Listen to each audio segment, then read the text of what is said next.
I think there's a lot of pressure on the Knicks. I think the Knicks are the better and more talented team.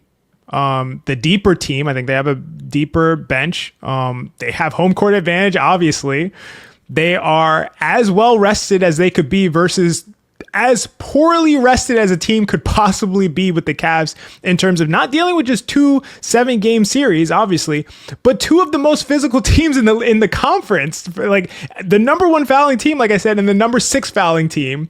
So they got just like physically beat up for 14 games while the Knicks are chilling for a week on their couch. Like that's as big a disparity in terms of rest as possible. So again, you have talent, depth, home court, rest versus like, a team being beat up. No lockdown perimeter defenders, as we talked about. You're not getting Asar Thompson. You're getting Dean Wade and Dennis Schroeder is what you're getting. So the Knicks have an incredible advantage here. And to me, there's a lot of pressure on them because if this even goes to game 6, it would feel scary. And I think the Knicks could win in 6 games, but then you're winning on the road.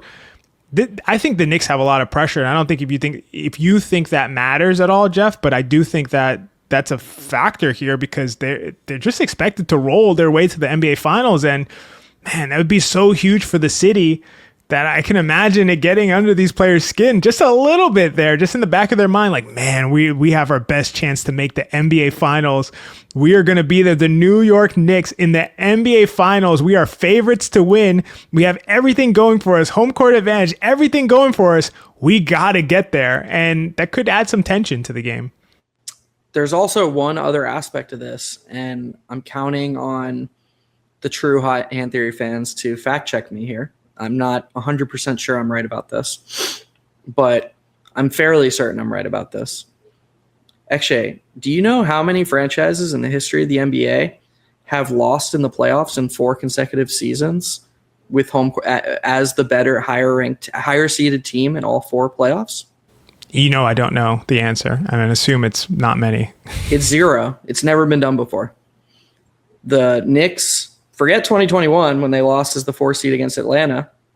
Since acquiring Jalen Brunson, lost in the second round against an 8 seed when they hosted the Miami Heat.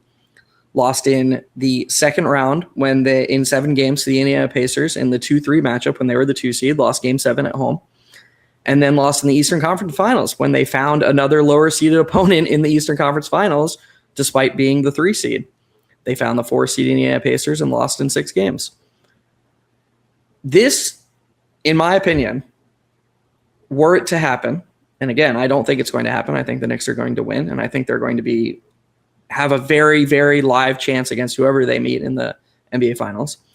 But the outcomes where it happens, where the Cavs have answers and the Knicks don't make the necessary adjustments, this becomes, in my opinion, an indictment on the Knicks' ability to reach their ceiling. And that goes beyond the head coach at this point.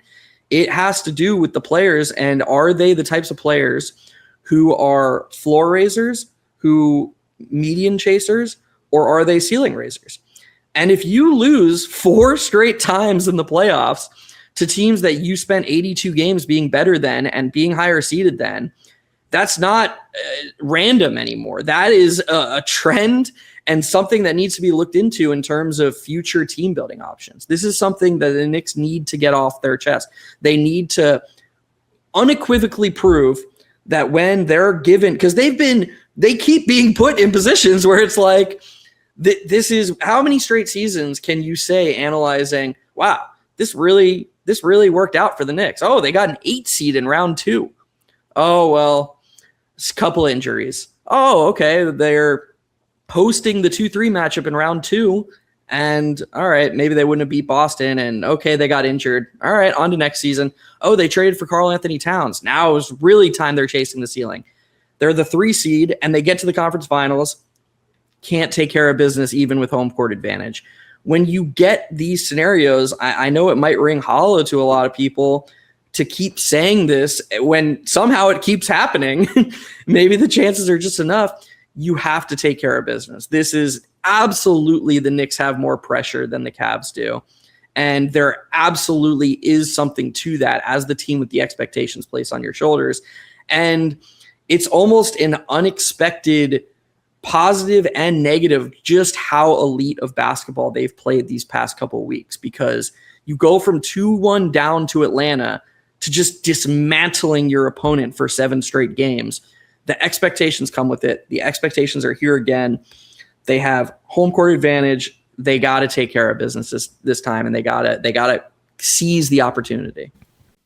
Absolutely. I mean, to your point, all of the goodwill that they've built up with the fan base, blowing the doors off of their first 2 opponents, would be undone just like that. It would just all be gone. We'll get all the Tibbs defenders coming out of the woodwork, all of them who have gone into hiding now, they will just come out. You'll hear, what did you say about Tibbs? Like, it'll just be a whole thing. To be honest, like, we're going to find out if this team is who I feel like I'm starting to believe they are, in terms of the thing that had such an impact on me as far as watching this Knicks team is the way that they competed in both closeout games.